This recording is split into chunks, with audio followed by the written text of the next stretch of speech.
Hello everyone, welcome to the Popular Science presentation. And today let's talk about ships and their roles as a noise source. Now what you can see is a rotating propeller. Actually, it is working behind the real ship. We know the propeller blades, they are curved body, and by its rotation motion, the pressure differences will be created on the two sides of the propeller. And that's the source of our propulsion force. And when it rotates, it clearly can generate pressure variations also to the surrounding medium. And also, on the propeller blade, we can see a region with white color. And actually that is termed as cavitation. When we have very low pressure, the water can be vaporized, even we are operating in some kind of ordinary temperature. And this can also lead to very high values of pressure variations. And clearly, this will cause onboard noise and vibration, and will radiate noise to the surrounding medium. Usually, we place some kind of pressure transducers or probes to probe the pressure fluctuation with the time series. And then we can analyze the results in the frequency domain. The ships are very strong noise sources. And here we can see an animation. We see a blue dot and some red dots.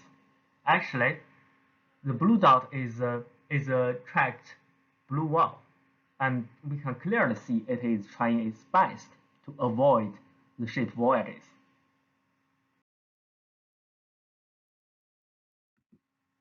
And actually, during the last 60 years, the ship noise pollution almost doubled every decade, which is about 3.3 decibel, and which is very significant. And this trend is not slowing down. The global ship density already increased about 3 times from year 1990 to 2012. And for noise source, it will have its spatial scale and also duration. For example, if we have some kind of subsea earthquakes or volcano behaviors, we will have the noise will travel to a very large distance, but their duration is limited to kind of several hours. And on the other hand side, if we have some kind of wind farms or some subsea mining, they are basically operating all the time, but their acoustic range is limited in a shorter distance. And I guess you already noticed there is a very big block, which is called shipping.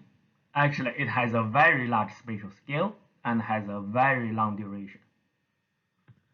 And on the right-hand side, we can see the sound production and hearing ranges of the sea animals. And the range is in frequency is about from several hertz to maybe hundreds of hertz. And here is our noise source frequency ranges. And especially if we see the large ships and small boats, they generate noise in a very wide frequency range. And there is a study. Actually, what we are looking at is a summary of the studies performed on these noise pollution influences to the animals and the sources. For this one, we can see actually the red ones, they are actually reported the significant effect of noise influenced of these kind of animals. And on the right-hand side of the figure, we can see clearly there are 95% of researches showing that the vessel have very significant effect of noise, and which will clearly induce negative impacts to the marine animals. And there are also quite a large number of reported studies. So actually for ship, it's a very complex noise source. And largely they can be classified into two groups. The first one is the machinery noise. For example, your engine, your gearing, your diesels, and the auxiliary machinery, including like the propeller shaft, the gearbox. Yeah. And on the hydrodynamic part, we have the blade rotating, which have some thickness and loading effect, which moves and influence your surrounding medium, and your flow noise, and propeller thinning and propeller cavitation. And especially we are very interested in the propeller cavitation because it's one of the most significant source, and it covers a very wide range. For example, we can see here is the example of radiator noise level from a bug carrier during different voyages. And the blue line is a voyage which is operating in a slower speed with a slower rotation speed of propeller. So for this condition, usually we do not have cavitation. And you can see our noise level is rather low. But if we increase our speed, we have much more significant levels of acoustic pollution increase. It's about 20 decibel, which is quite large. Of course, for this condition, we will have maybe more machinery noise comparing to the low speed one. But they are limited in kind of frequencies. For example, this kind of engine frequency usually is located here. So mainly the increase is mainly induced by the cavitation phenomena. And actually nowadays we can predict the cavitation, yeah, kind of quite well. On the left-hand side we see the experimental recording, and on the right-hand side we can see our numerical prediction. And usually to maximum the propulsion efficiency, which means we want to save fuel, typically cavitation cannot be avoided.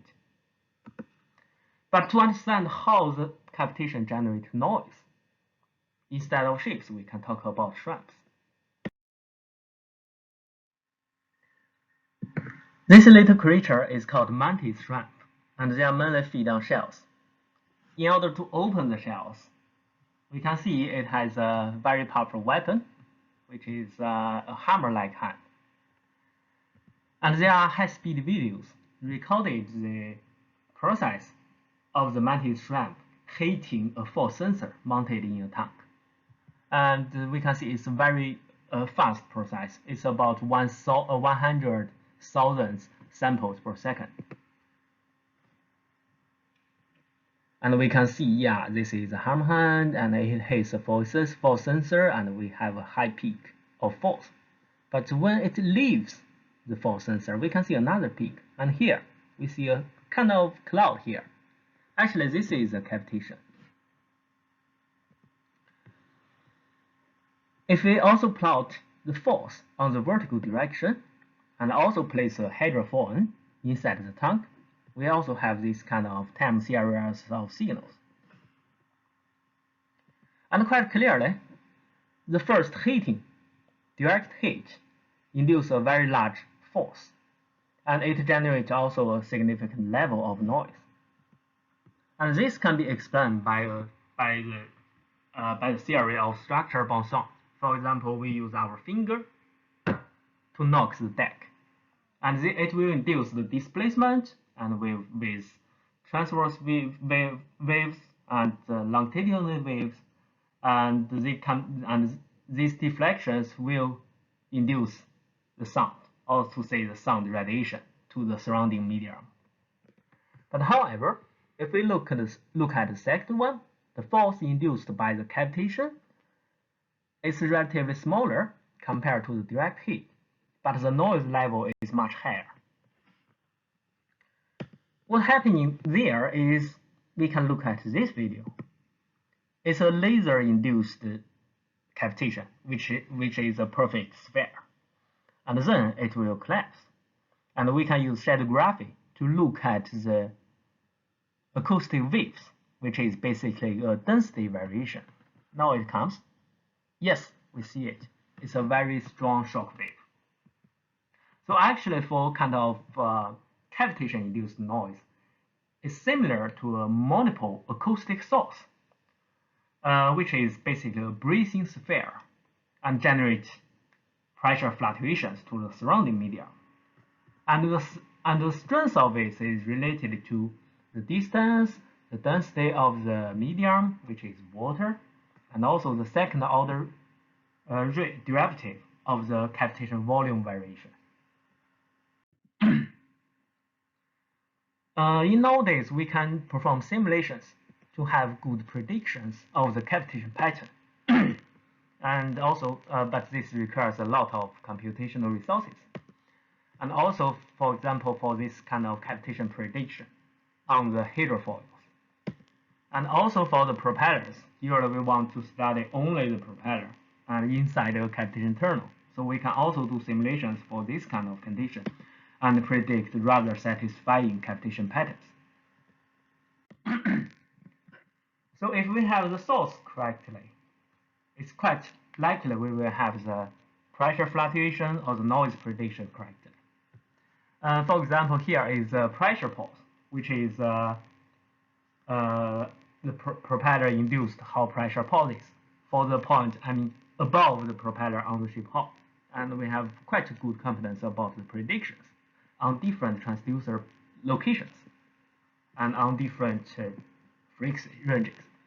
And also we can have a very, agreed rather well of the direct, probably near field hydrodynamic pressure. But for acoustic prediction, it's a little bit different because now we have the source, but we need the propagation to the far field. And this requires some more advanced approach. For example, the acoustic analogy. And we can feed the near field flow quantities and get a far field noise prediction. But there are still some challenges in this area, which is still developing. On the other hand side, we know now it's a very stringent situation for the noise pollution. And there are already more and more regulations, standards, and rules for this problem. And we can see, if we look at the published years, they are quite recent. And we believe there will be more and more of them. But generally, we believe that with more of these regulations coming into force, and also with more scientific understanding of this problem and the improvement to the design process, we will finally lead to a well-managed future, which we can have a much quieter ocean. Thank you very much, and thank you for your attention.